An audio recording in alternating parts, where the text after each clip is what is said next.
Hello guys! Dahil tag-ulan na naman at ako hindi nakakain ng maayos kasi nag-IBM. Ayun, gagawa ako ng egg soup.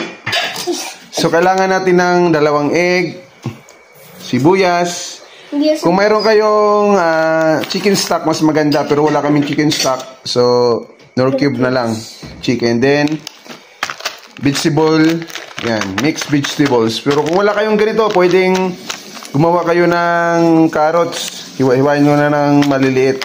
Parang cube yung style. So, gawa tayo. Tara. Samahan nyo kami. Ito yung pinaka main ingredients natin. Kasi nga egg soup. So, kailangan 2 lang. Ako lang mag-isa. Pero yung itong bata na to, alam ko kakain to eh. So, prepare lang tayo. Tapos kuha rin tayo dito ng kaunti lang. So, kuha lang tayo ng kaunti sa ating mixed veggies. Kaunti lang, para sa akin lang to. Tama na to, kaunti lang. Pang, ano lang. Parang, vitamins. Solo. Patak tayo ng kaunting sesame oil.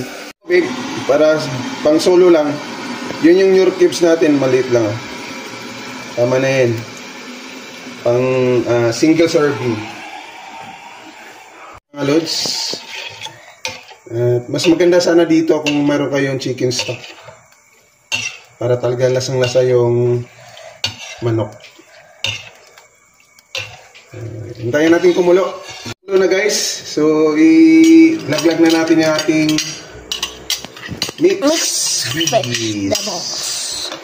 So, kung wala kayong mixed veggies, Carrots. pwede kayong bumili ng carrots at kayo hiwa-hiwain nyo ng pino at bumili ka ng kaunting green peas o kaya mais. So, maging mixed veggies na yan. Yun lang naman yung pinakano dyan. So, antayin natin kumulo pa. Ito. So, mayroon tayong crab meat. Isa lang. Dalawa. Oh, 2, request ng bata. So, pwede kayong hiwain nyo ito ng, Pinong-pino. square or cubes. Pwede rin pong i-strip nyo. I-strip. I-strip ng ganito. So, gawin natin. Hiwain na natin. Isa. Yan. Mas maganda to naka-strip. Pero, hindi ko na ginawa. So, ang ating crab meat. Ayan.